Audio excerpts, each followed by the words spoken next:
एक बाप और बेटी का रिश्ता सबसे प्रबल रिश्ता होता है, सबसे प्रबल रिश्ता। और देवघर की कथा है, ये रिश्ते की कथा है। कितना विचित्र कथा है देवघर की, जरा सुनिएगा। शायद बाबा वैद्यनाथ की कथा आपने सुनी कि नहीं सुनी हमको नहीं मालूम, पर आज अगर मौका मिला है तो इस कथा को जरूर सुनो। क्या रिश्ता था? मां कौशल्या जी ने सुकौशल जी और अमृत प्रभा जी, कौशल्या जी के पिताजी और माता जी ने कौशल्या जी को शंकर की आराधना करना सिखाया था।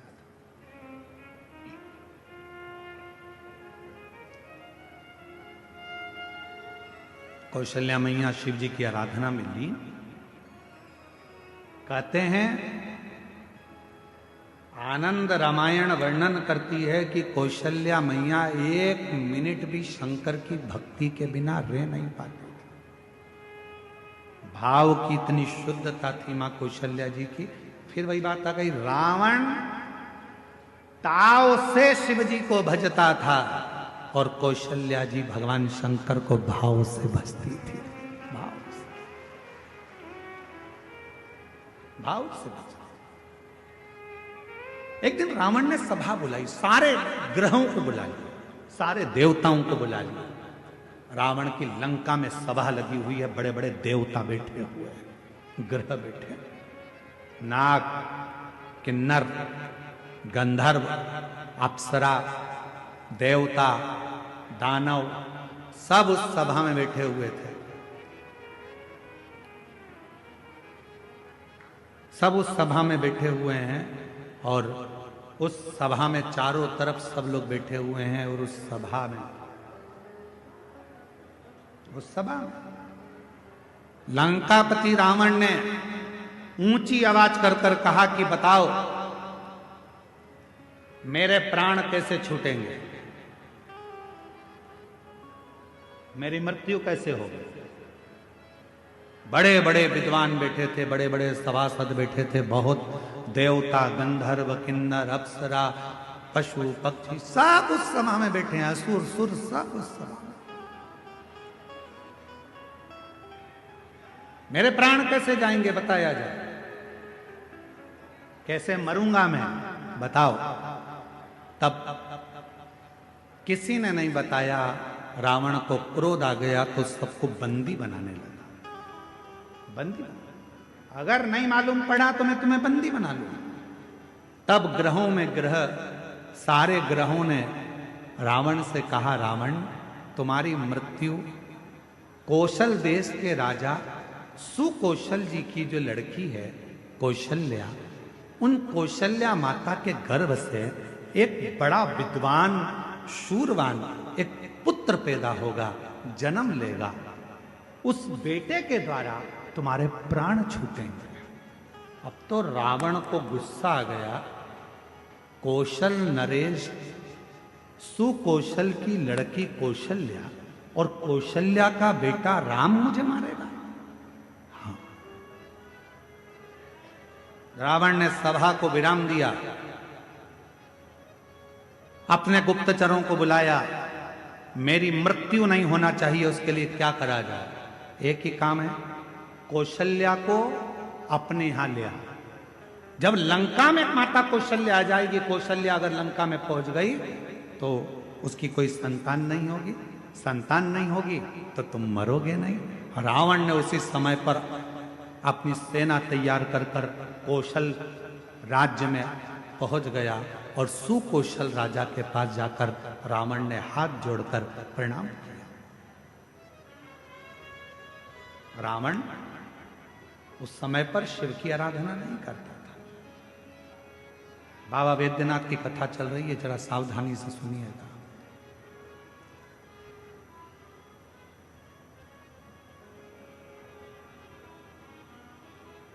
रावण उस समय शिव की आराधना नहीं करता था। सुकौशल जी ने देखा कि लंका का राजा रावण आया है, बड़ा प्रबल वीर, लंकेश आइए। कैसे आना हुआ? सुकौशल जी ने जब पूछा तो रावण ने कहा कि हमको आपकी बेटी कौशल्या चाहिए। आप अपनी पुत्री कौशल्या को लंका ले जाने की आदेश दें। सुकौशल जी मुस्कुराकर बोले कि बेटी हमारी है, पर हमारी बेटी की आज्ञा के बिना हम कोई निर्णय नहीं ले सकते, कोई नहीं।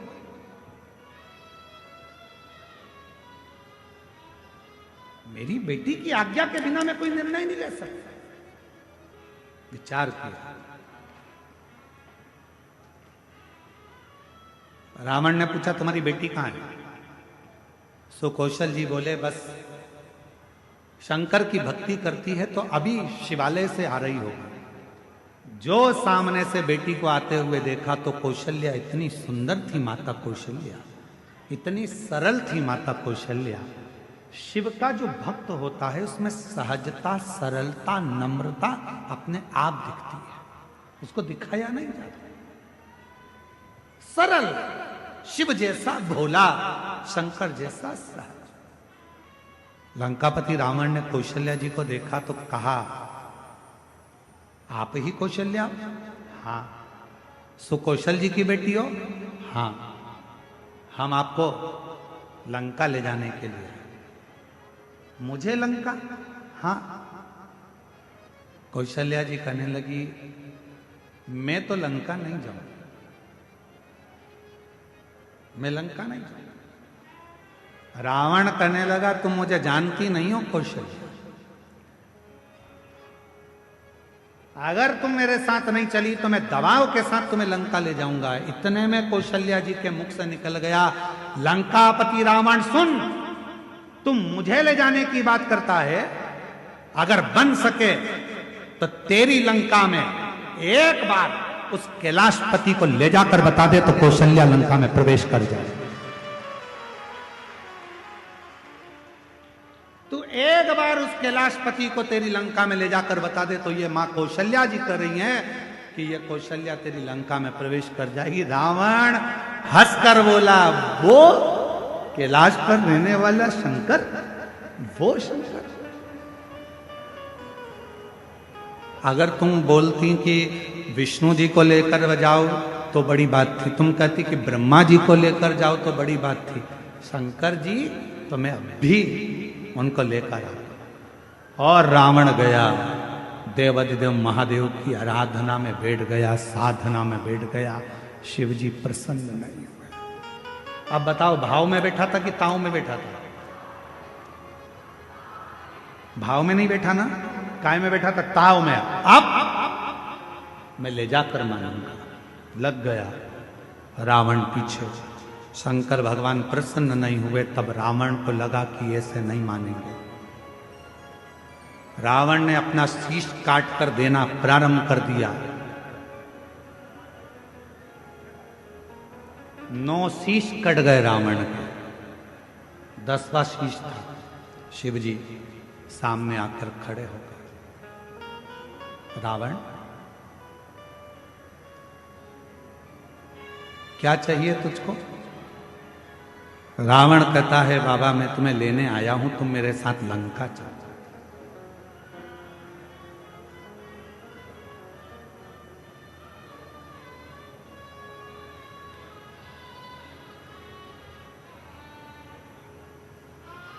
शिव जी कहने लगे ऐसे तो मैं लंका जा नहीं सकता, मैं लंका ऐसे जा नहीं सकता, चलना तो पड़ेगा। रावण जिद पर अड़ गया। तब देवाधिदेव महादेव ने मां पार्वती जी से जाकर कहा कि लंकापति रावण मुझे लेने के लिए आया। शिव जी कहते हैं कि मैं नहीं जा सकता, मैं जानता हूं, पर पार्वती तुम बताओ क्या? जगत जननी जगदम्बा पार्वती जी ने कहा प्रभु आप इस कैलाश को छोड़कर, इस भूमि को छोड़कर आप लंका नहीं जाओगे। तब भगवान शंकर जी ने कहा कुछ तो करना पड़ेगा। पार्वती जी कहती हैं आप जानो क्या करना है। शिव जी ने रावण से कहा मैं खुद तो नहीं जा सकता पर मेरा ये स्वरूप एक शिवलिंग के रूप में तुझे देता हूं, तू इसको लेकर चल जा, तू लेकर चल। शिवलिंग मेरा स्वरूप है, लेकर जा। रावण कहने लगा ठीक है, आप अपना शिवलिंग दे दीजिए।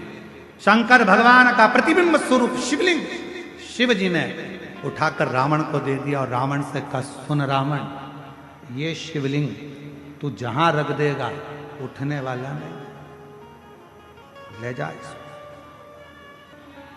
सूचना मिल गई मां पार्वती को।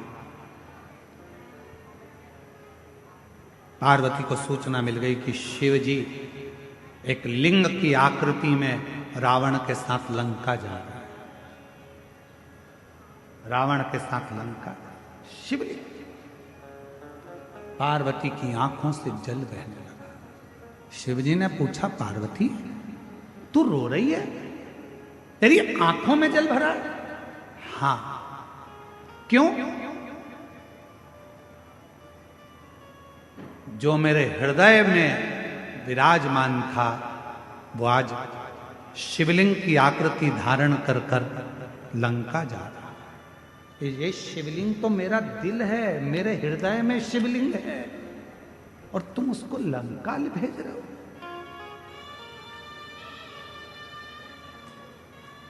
शिव जी मुस्कुराने लगे, पार्वती जी, प्यार अगर पक्का होता है तो कोई जा नहीं सकता। बस इतना शंकर जी ने कहा और पार्वती जी समझ गई। पार्वती जी ने गणेश जी को बुलाया, गणेश शीघ्र आओ। गणेश जी ने कहा, मां आज्ञा करिए। गणेश जाओ, एक ग्वाले का रूप रख लो, तुम्हारा नाम होगा बेजू ग्वाला, और बेजू ग्वाला का रूप रखकर रास्ते में जाना। रावण संध्या करने के लिए रुकेगा, शिवलिंग तुम्हारे हाथ में देगा, थोड़ी देर उसके सामने पकड़ कर रखना, थोड़ी देर बाद जमीन पर रख देना। और सुनो गणेश, इस शिवलिंग को मैं बताऊंगी वहां रखना। जी मां, आज्ञा आपकी। रावण संध्या करने के लिए रुका, सोचा कि इस शिवलिंग को कहां रखूं। गणेश जी ग्वाले का रूप रखकर डंडा हाथ में लेकर घूमते फेटा बांध कर आ गए। ओ महाराज क्या बात है? महाराज कहने लगे, मुझे संध्या करना है, ले ये शिवलिंग को पकड़ ले, जमीन पर मत रखना। ठीक है, मैं अब भी आया हूं संध्या कर कर। जो गणेश जी के हाथ में, बेजू ग्वाले के हाथ में शिवलिंग दिया। गणेश जी ने मां से पूछा, मां आप बताओ शिवलिंग कहाँ रखूं? माता पार्वती ने कहा, जब मैं सती बनकर जन्मी थी, जब मैं सती बनकर जन्मी थी, ये शिवलिंग मेरे हृदय में बसता है। जब मैं सती बनकर जन्मी थी, मेरे पिता दक्ष प्रजापति के यज्ञ में पहुंची थी और यज्ञ कुंड में मैंने प्राणों को त्याग दिया था। मेरे पति शंकर भगवान ने मेरा शरीर कंधे पर धारण कर तांडव किया था। भगवान विष्णु ने सुदर्शन चक्र उठाकर मेरे शरीर के 51 टुकड़े कर दिए थे। वो टुकड़े में से एक हृदय इसी भूमि पर गिरा है, उस हृदय के मध्य में ये शिवलिंग ले जाकर रख दे, बस वहीं में बैठे। उस हृदय के मध्य में ये शिवलिंग रखाना चाहिए। भगवान गणेश जी महाराज बेजू ग्वाला पार्वती जी के कहने पर मां सती के हृदय को ढूंढने लगा। भगवान गणेश जी समझ नहीं पाए कि माता सती का हृदय कहां है। तब गणेश जी को साधना करने में समय लग गया। मां दुर्गा भवानी पार्वती जी खुद प्रकट होकर हाथ में शिवलिंग लेकर ग्वाले के साथ जहां मां सती का हृदय धड़क रहा था, उस हृदय के मध्य में शिवलिंग को रख दिया। हृदय इतना धड़क रहा था, हृदय इतना धड़क रहा था, हृदय इतनी हाँप भर रहा था कि जो शिवलिंग बेजू ने रखा वो अंदर धसता चले गया, धीरे धीरे अंदर जाता चले गया, जाता चले गया। हृदय में शिव का वो शिवलिंग, वो प्रेम अंदर समाता चले गया। तब बेजू ने कहा, मां पूरा शिवलिंग अगर हृदय में समा जाएगा तो मां संसार के लोगों को कैसे मालूम पड़ेगा कि शिव और सती इसी जगह पर विराजमान है, एक ही स्थान पर, इसलिए मां इसको रोक दो। छोटा सा शिवलिंग बाहर रह गया, छोटा सा बाहर। पूरी दुनिया में केवल एक ज्योतिर्लिंग बाबा बैद्यनाथ ऐसे हैं जो मां सती की 51 शक्तिपीठ में से एक शक्तिपीठ जहां मां का हृदय गिरा है, उस हृदय के ऊपर शंकर भगवान का शिवलिंग विराजमान है। पूरी दुनिया में केवल एक ज्योतिर्लिंग, पूरी दुनिया में केवल एक ज्योतिर्लिंग है जहां मां सती के हृदय पर शंकर जी का शिवलिंग विराजमान है। शिवलिंग, इसलिए इसको शक्ति पीठ कहते हैं,